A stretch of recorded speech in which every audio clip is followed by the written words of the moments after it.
I had the chance this afternoon to be with some of the members of Occupy Santa Rosa, and it was very inspiring to talk about the issues of war and peace in the larger context of what people are doing here, including the campaigns to try to counter Citizens United and all the money that's been flowing into our electoral system, the work that people are doing on the banks to try to encourage people to move their money to credit unions and small community banks, and to see the work that's being done around the homeless issues and trying to legalize sleep, which seems like a very important campaign to do because people should have a place to sleep.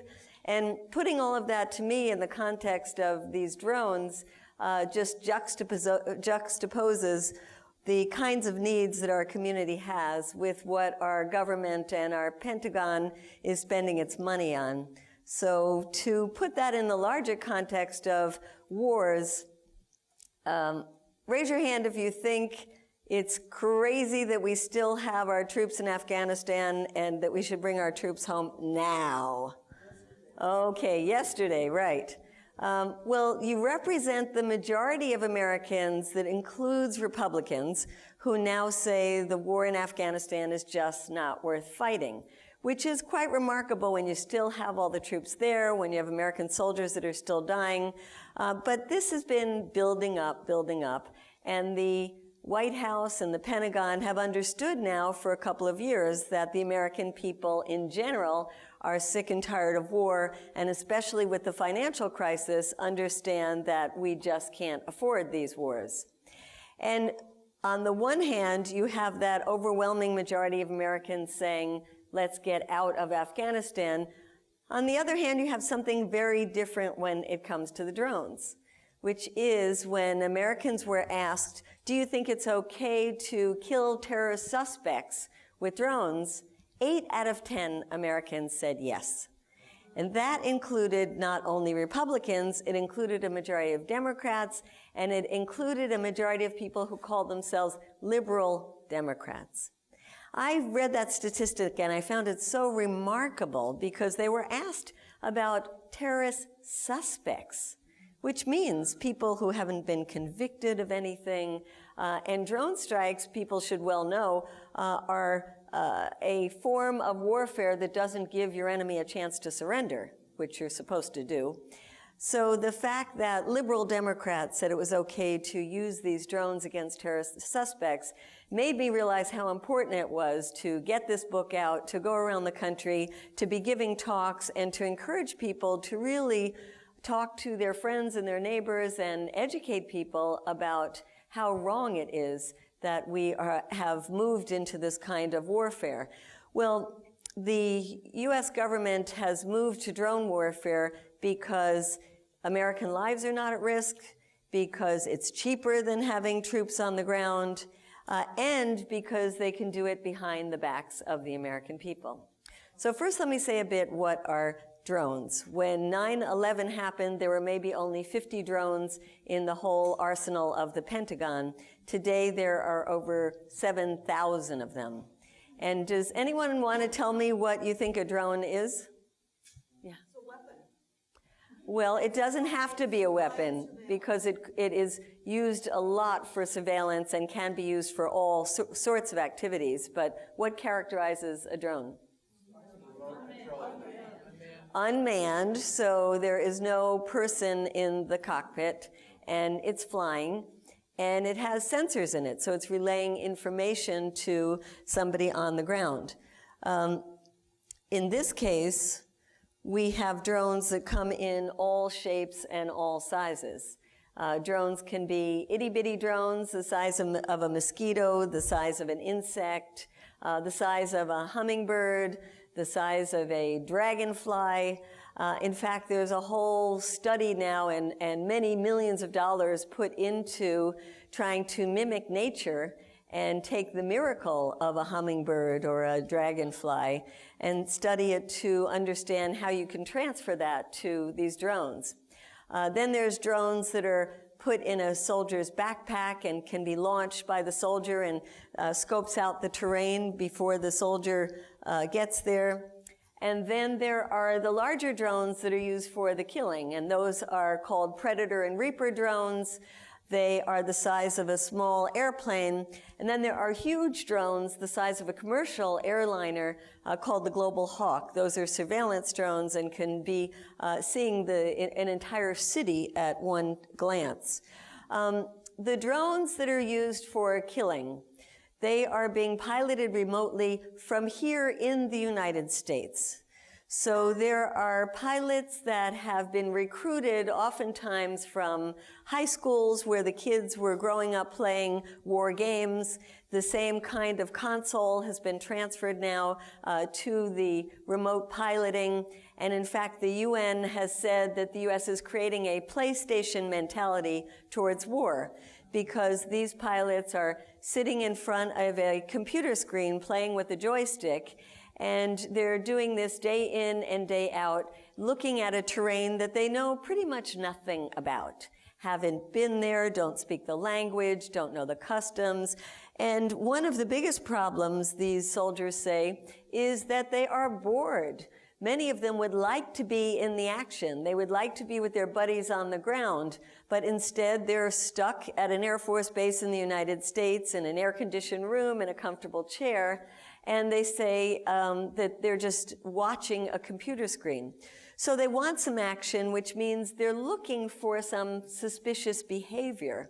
And then oftentimes they are mistaking what is normal activity on the ground, such as men with beards and turbans and guns, for militant activities of the Taliban. We also find that many of these pilots are having a hard time adjusting to the fact that during the day they are killers, and at nighttime they go home and they're supposed to be good fathers and good husbands and members of their church community. And we're seeing the same rate of PTSD among pilots that are remotely operating these drones as you see among soldiers in the battlefield. Who do they kill? Well, they kill according to two types of criteria. One is a kill list, where the individual that they're after is identified by name, and that is called a personality strike. The other is called a signature strike, and that is that you can kill somebody on the basis of suspicious behavior. So you don't know who you're killing, but you know that they don't look like they're doing something good. The kill list, let's take that first. Until recently, and as I was researching the book, I had a hard time understanding exactly how involved President Obama was in coming up with this kill list. But there was a remarkable piece that came out in the New York Times on May 29th. Raise your hand if you've had a chance to see that piece. Only a couple of you. So for those who didn't, it is really a jaw-dropping kind of journalism, because they interview people who are presently in the administration as well as people who have recently left the administration. Now, until the last couple of months, nobody in the administration talked about this drone program. It's a secret program run by secret organizations, the CIA and the Joint Special Operations Command, also known as JSOC. But in recent months, there has been more divulging of information. But the information that came out in that New York Times piece was quite remarkable, because it painted a picture that is very vivid of the president calling in his advisors to the White House on what they call Terror Tuesdays. And then looking through these portraits as if they were baseball cards to decide who is going to be on the kill list and who's not, who's going to live and who's going to die. This group of people playing prosecutor, judge, jury, and executioner all at once. And they even admitted that they identified every male of military age in the zones where we are doing these strikes as a militant, just like that. A remarkable admission. And of course, then when you hear 10 militants killed here and 12 militants killed there, all you really know is that they were men who were old enough to have a little facial hair on them. So it seems that the president's campaign strategy included releasing some of this information to make the president look tough during an election season, going after the independents or anybody who still might question Barack Obama on national security issues. But I think that that has backfired, because as I go around speaking to people, I find people who have read that article are really horrified with the idea of their president, a constitutional lawyer, a Nobel Peace Prize winner, just deciding who is going to live and who is going to die on the basis of secret information. So where are we using these drone strikes? Well, we've been using them in Iraq and Afghanistan in the declared wars. And some people, including the Iraqi government, thought when the military pulled out of Iraq, that meant pulling out the drones as well. What they didn't realize is the drones were then transferred from the military to the State Department in Iraq, who is now operating the drones. They also transferred some of those drones to neighboring Turkey. And that's problematic because the drones are now helping to provide intelligence to the Turkish government in its conflict with the Kurds. So we find ourselves in the middle of another conflict that we should not be in.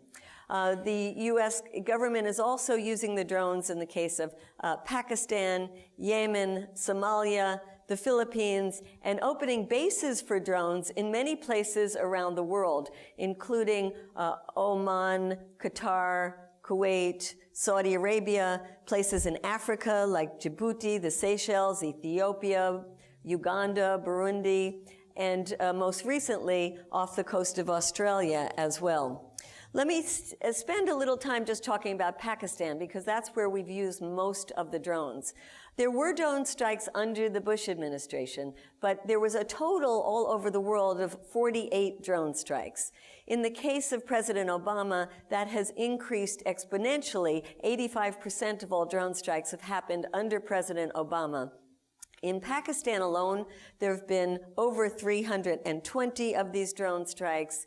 How many people have they killed? Good question. We're certainly not getting that information from our government. We have to piece it together from groups that are trying to talk to people in the regions. In places like northern Pakistan, journalists are not allowed there, so it's very hard to get this information. But it seems that over 3,000 people have been killed, 175 of them children, and how many of the rest are militants? Well, we don't know that. All we know is there have only been 170 of them that have been identified by name. And so some of our friends in Pakistan said that we should consider all the rest of them innocent people, that they could have been just in the wrong place in the wrong time. They could have been low-level Taliban. They could have been Taliban sympathizers, but that does not mean that they were trying to kill Americans. So the very first drone strike under the Obama administration was just 3 days after he came into office. And this first drone strike was a mistake. It did not hit anybody in the Taliban or Al-Qaeda. In fact, it hit somebody who was part of a pro-peace committee in his community, killed many of his family members, as well as a local shopkeeper and several neighbors. This young man is the only survivor of that attack and was severely injured. This is a case of somebody called Karim Khan, and I wanted to just read you something from the book, because in the book I have a chapter on the drone victims. I think it's so important to try to humanize the victims, because we don't get these stories in our press. In the case of Karim Khan, it was December 31st, 2009. The drones didn't just hover overhead, watching the movement of the villagers below, as it had done on so many other occasions. No, this time it let loose a missile into the very heart of Karim's family compound. When the chaos of the explosion dissipated, Khan's brother and son had been blown to bits. News reports alleged that the target of the drone had been Haji Omar, a Taliban commander, but the villagers insisted that Haji Omar had been nowhere near the village that night. The tragedy that forever scarred the lives of Karim Khan's family was the product of a mistake made by a faraway aggressor who would face no punishment for pressing the fire button without looking long enough, without checking, without double-checking the target. Karim's son had just graduated from high school. Kareem's brother was not a militant or even a militant sympathizer, but a school teacher with a master's degree in English literature. For 8 years, he'd been teaching in the village school with whatever meager resources he could muster. He left behind a young wife, now a widow so distraught she could not speak for weeks after the attack, and a 2-year-old boy who would never remember his father. He also left behind hundreds of students with scant chance of resuming their education, young people now mired in hatred for the drone that had killed their teacher, aching for revenge. So drones kill children, they leave children orphaned. Here are some of the pictures that we don't see on our TV screens of some of the children who have been killed. Many times, most of the times, the drone just pulverizes its victims, so you don't even have the possibility of photographing. But in these cases, the victims were just outside of the exact spot where the Hellfire missile landed. This is a case of a drone hitting a gathering of village leaders called a jirga. And you can just imagine what this looked like to people thousands of miles away in that air-conditioned room outside of Creech Air Force Base or another Air Force base when they saw a bunch of people gathered together, again with beards and turbans and guns, gathering in a community setting, but it must have appeared as if that was a gathering of the Taliban. And so the drones struck this meeting, killed over 50 of the village leaders. And you can imagine the kind of hatred for the United States that resulted from that particular drone strike. I wanted to talk for a minute about a young man called Tariq Aziz. He was a 16-year-old who had lost his cousin in one of the drone strikes. And he was very angry about this, could have easily picked up a gun, but decided instead that he would take an opportunity that was offered to him to go into the capital of Islamabad and join other drone strike family members to meet with lawyers from Pakistan and from the UK. And they told their stories, and they also had an opportunity to be trained in how to use a video camera, how to document the drone strikes themselves. Because as I said, journalists are not allowed into the area, so they thought if they had the tools, the cameras, they could do it themselves. And this young man was very excited about that opportunity. You could see him with the gold cap in this picture while the gathering was taking place. And he returned to his village ready to take on the task of documenting the drone strikes. He had said that the drones didn't just appear from time to time. They were in his community constantly, every day, buzzing overhead, scaring the children, scaring the families. So little did he or anybody else in that gathering know that the drone strike that would be the first to be documented after the gathering was the drone that killed this young man himself 2 days later. He was killed in the car along with one of his younger cousins. So what do the people of Pakistan have to say about this? Well, we know from the WikiLeaks documents that initially the government of Pakistan said to the US, okay, you go ahead and do those drone strikes, and we will pretend we don't know anything about it or that it's our military that's doing it. Well, it turned out that that didn't work so well for the Pakistani government because they realized that these drone strikes were counterproductive, that they were radicalizing the local population, that they became the best recruiting tool for the Taliban and for Al-Qaeda, and that they were turning people against the Pakistani government as well as against the United States. So they went to the US government and said, hey, you know, we think you ought to call off the drone strikes, and the US government said no. So they voted on it in the legislature. They voted 1 time, 2 times, 3 times, unanimously saying, we demand now that you stop the drone strikes.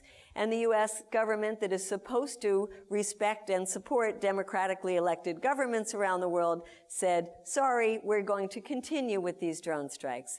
Not only that, the US government also gave permission to the CIA and the Joint Special Operations Command, JSOC, of the military, to carry out a similar program in Yemen.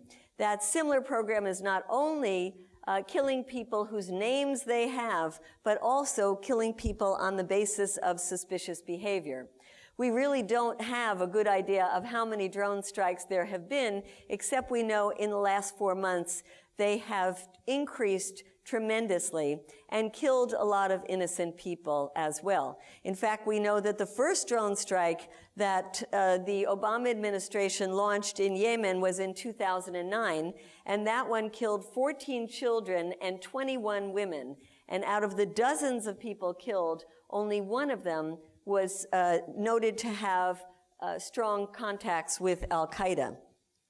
Another strike that was in May of 2010 killed one of the prominent deputy governors in Yemen, and his entire tribe was so appalled that they started attacking government infrastructure like the pipeline that led to over $1 billion worth of damage in a very poor country.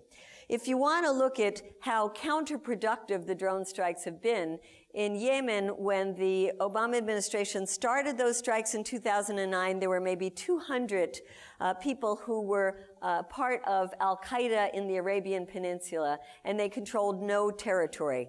Today, there's over 1,000 people who are part of that, and they control significant territory. There was a very good piece in the New York Times that came out last week that was written by a 23-year-old Yemeni activist who is really pleading with the American people in a piece that was entitled, "How Drones Help Al-Qaeda." And he said the drone strikes are causing more people to join radical militants not driven by ideology, but by revenge and despair. He said the short-term gains from killing military leaders is minuscule compared to the long-term damage the drone program is causing.